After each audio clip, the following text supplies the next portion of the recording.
Let me grab your bag, I say to Griffin. I head toward my car, and Charlie and Olivia meet me there. Are you going out with him? Olivia asks. Charlie's head swivels back and forth between Griffin and me. Not going on a date, I say. Griffin is driving me down to the hospital. Olivia flinches. I know we're both remembering her offer to go with me not 10 minutes ago. I pull my bag out of the back seat. Look, I know you offered to take me, but I'm sure you've got other things. Just when I think you're, just when I think we're, just when I think, just when I think we're good again, you cut me out, she said. Oh, wait, no. Just when I think we're good again, just when I think we're good again, you shut me out, she says, just like before. I whip around. Excuse me?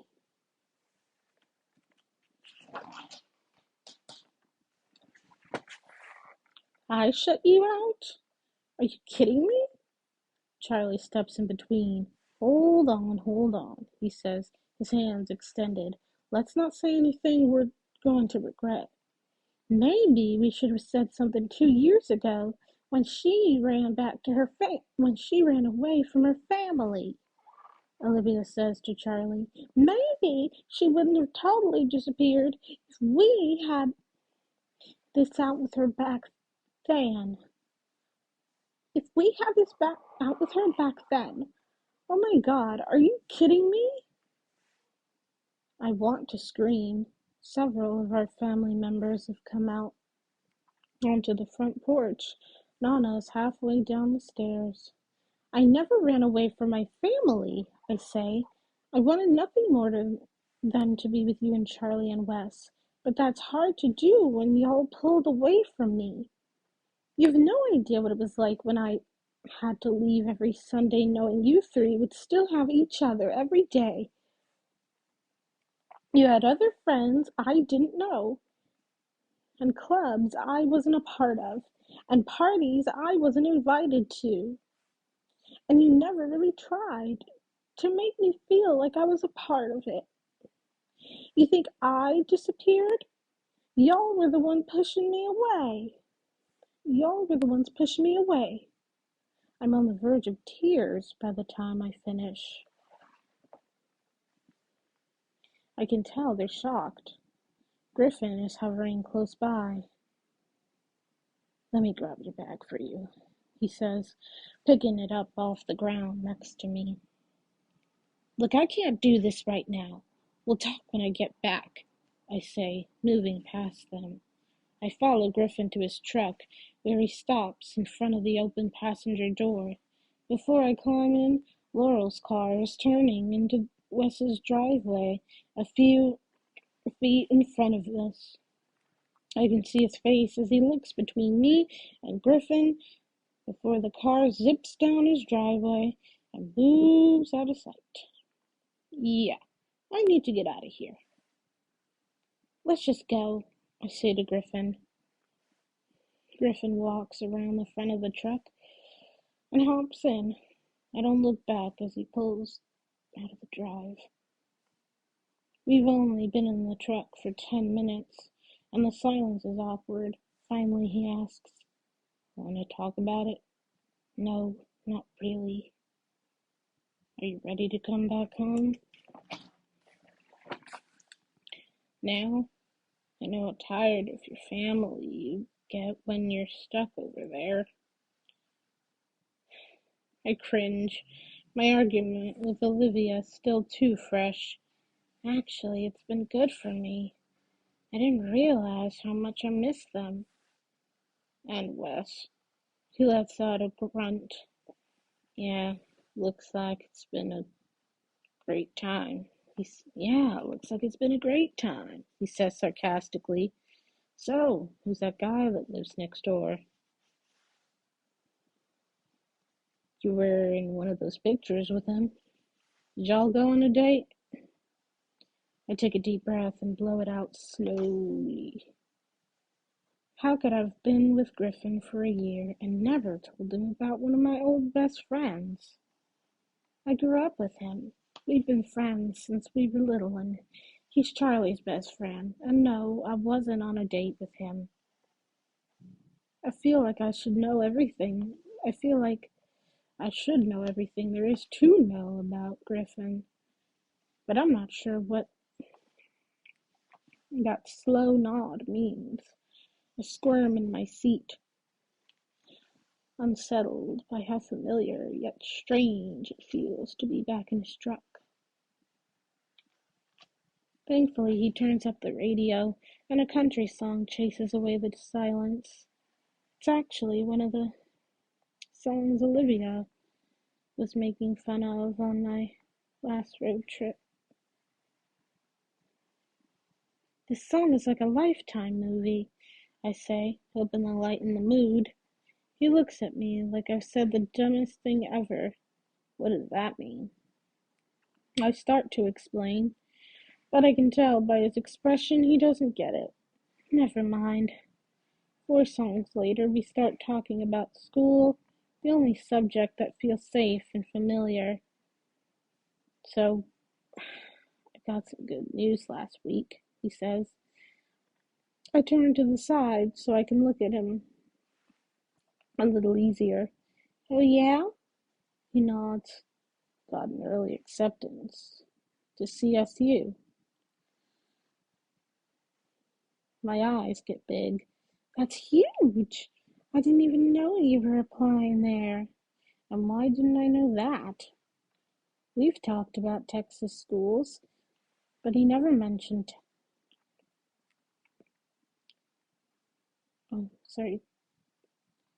TCU. It's not even on my list. Yeah, well, I didn't want to say anything in case I didn't get in.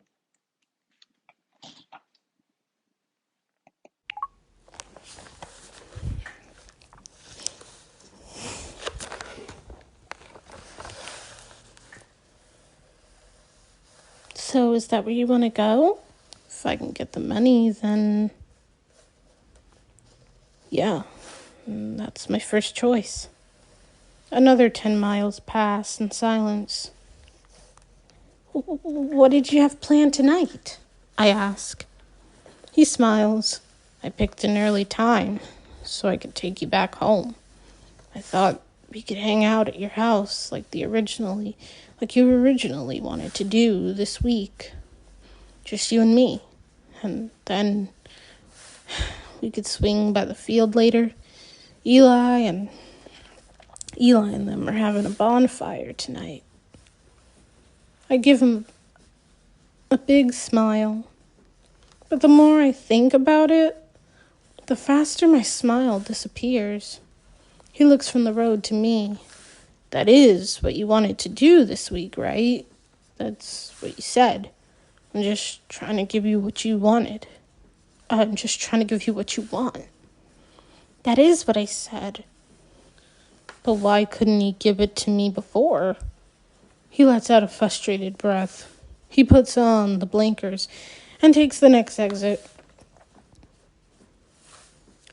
I need some gas. We pull into a station. I wander around the store looking for snacks. Griffin joins me, and we each get a drink and a bag of chips. When I'm back in the truck, my phone buzzes in my pocket. It's a notification that Griffin's tagged me in a post. I glance at him, but he isn't looking at me. I swipe open my phone and see it's a selfie he just took of us while we were standing at the checkout line. He's got his phone held up high and is looking at the camera, but I'm looking at my phone. The caption reads, "Glad I can be here for my girl." What the? Did he seriously stand 2 feet from me, take this, and then post it without telling me? I wait until we're back on the interstate before I say anything. I hold up my phone and say, Not gonna lie, this is a little weird. Are you mad I posted it? He asks. I don't understand. We're in the gas station on the way to the hospital to see my sister and niece. I'm not even looking at the camera. Why did you post it? His face darkens, and now I'm second-guessing his motives for driving me down. It's just a picture, Griffin says. Don't make this a bigger deal than it is. God. I don't know why things can't just be easy with you. Glad I can be here for my girl. First, I'm not your girl. We're broken up. And second, if you were really here for me, you wouldn't use what's going on with my family as a stupid caption for your post. His hand grips the steering wheel. This is what I was talking about with Parker. Things are always so serious with you now. You didn't used to be like this. I let his words sink in. I'd thought I'd lost my family and my best friends, and I'd tried too hard to fill that gap with Griffin and the inspiration board and everything else that wasn't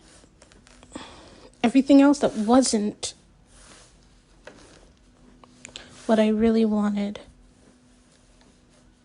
You know what? You're right. I didn't used to be like this. This last week has shown me just how much of myself I lost. His face is incredulous. So it's my fault you're boring now? I let out a frustrated laugh. No, that's on me. The truck goes silent, and I think we both know that after this ride, we're done. I lean my head back against the seat, trying to figure out when my life got so twisted around. And I think about everything Olivia has said to me in the past week about losing me, about feeling like they'd just gotten me back. Maybe I wasn't the only one hurting. This is us, isn't it? Oh, no, this is it, isn't it? Griffin says eventually. Yeah, I say. It is. When he pulls into the hospital parking lot, he doesn't even put the truck into park. He hits the unlock button and says, I hope they get better. Thanks for the ride, I say, grabbing my bag, and he's driving off before I even get the chance.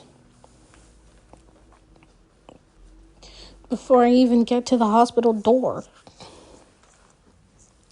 I make my way through the same corridors, elevators, and escalators as before, but this time I head straight to Margot's room. I hit a waiting room on the way and stumble right into Mom, Dad, and Brad's parents. Both of my parents jump to their feet. Sophie! Mom shrieks. Sophie! Mom shrieks. What are you doing here? Dad yells. But then they're hugging the breath out of me. I had to come, I say. There's no way Margot was going to go through this without me being here. They hold me for a really long time before finally letting me go. We sit down, Mom's hand clutching mine while Dad's arm rests on the back of my chair. So tell me the latest, I say. Mom starts. They're giving her the transfusion now. Brad is in there with her. It's a really simple thing, actually, and she's almost done. She should almost be done. They have to get all the blood in within a 4-hour period, or the blood in the bag goes bad or something like that. They said she'll be at full speed within 24 hours. Dad adds. And Anna? Mom smiles. She's doing better. They just checked her levels and everything looks good. Everything's looking good. Did you drive down by yourself? Dad asks. Griffin drove me, I say. Their eyebrows shoot up. Mom looks around the room. Well, where is he? I guess he's on the way back home. We decided on the way down that it's really over between us. I feel an unexpected sense of relief saying the words out loud. Dad pats me on the shoulder. You okay with that? You okay with that? I nod. I am. Mom's about to ask me something else when we hear a loud noise coming from around the corner. I said take a left at that last turn. We did take a left at the last turn. So now we need to take a right. Seconds later, my extended family has taken over the waiting room. Nana and my aunt and uncles take turns hugging Mom and Dad. Olivia, Charlie, Jake, and Graham are here too. Olivia almost knocks me over when she hugs me.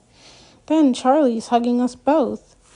She pulls away just slightly, but clutches both of my hands. Charlie has an arm swung around each of us. We talked about it the entire way down, and I never looked at it from your perspective. I didn't realize how hard it was for you. We've missed you so much, and we should have been sure that you knew that. No, I should have made sure you knew that, she said. Yeah, it's not the same without you, Charlie says. And no matter what, you're not going to school in Massachusetts. I should have told you I was feeling left out. I've missed y'all too. I look around the waiting room. How did this happen? Well, Charlie says, as soon as everyone heard where you were going and why, we started making plans to come down too. Not everyone could come, so some had to stay behind and watch the littles, Olivia said. Dad, who usually looks stunned when surrounded by the family, seemed relieved that there's someone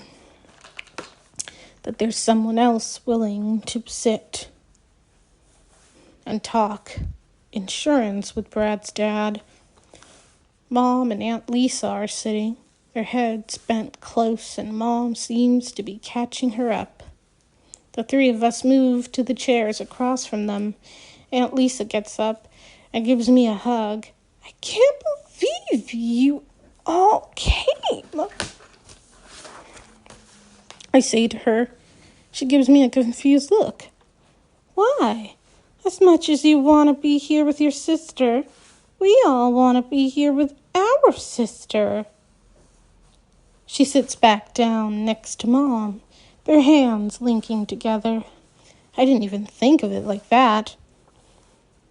Where's Griff? Charlie asks. On the way home, I grimace. Let's just say this road trip wasn't as fun as the last one. Charlie gives me his shocked face. You mean Griffin isn't as much fun as the three of us? Say it ain't so. Say it ain't so. I push his arm. Ha ha. A woman in blue scrubs stops in the middle of the room. Oh my, she says. Lots of family. Mom and Dad get up, along with Brad's parents, and they talk to the doctor for a few seconds.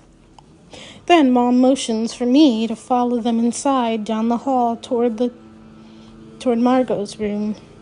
I'm not sure what I expect her to look like when the door opens, but she looks just like regular Margot. "Hey," she says when she sees me. I rush to her bed. The parents stay back, giving us some space. "You scared the crap out of me," I say. "Are you okay?" I can't help the tears flooding my eyes, and I have to force myself not to jump in the bed with her. But no matter what, it was so worth the drive down to see a little color in her cheeks and hear the strength in her voice. "I'm good. So much better now that there's a little more blood pumping through me. They want me to take it easy for the next few hours. But if my blood pressure lowers, I'll be able to get up and move around." We visit for a few more minutes, and then Mom starts rotating us in and out. So all the family has a chance to see her. As soon as I leave her room, I grab Olivia and Charlie and go look at Anna through the glass wall. "I don't like seeing all that stuff attached to her," Charlie says. "Yeah, but she's gorgeous," Olivia says with a sigh. "I'm in love with her," I say. As the family trickles out of Margot's room, they all end up with us at the glass wall looking at Anna. I take this chance to sneak away and get a little more time with Margot. Mom's the only one in our room when I get back. Her room when I get back. She makes an excuse to go find some coffee, and then it's just me and Margot. I crawl into the bed with her, just like I did a few nights ago. "Did you go see her?" she asks. "Yes, you're the biggest fan club ever. All the other babies are jealous." Margot laughs. "I can't believe all of you drove down here. It's really sweet. Both of you are really lovers. Both of you are really loved." "And we love you. Mom told me about Griffin. Are you really okay?" I nod. "I really am. Oh, good thing, since I have a few more dates. Well, good thing since you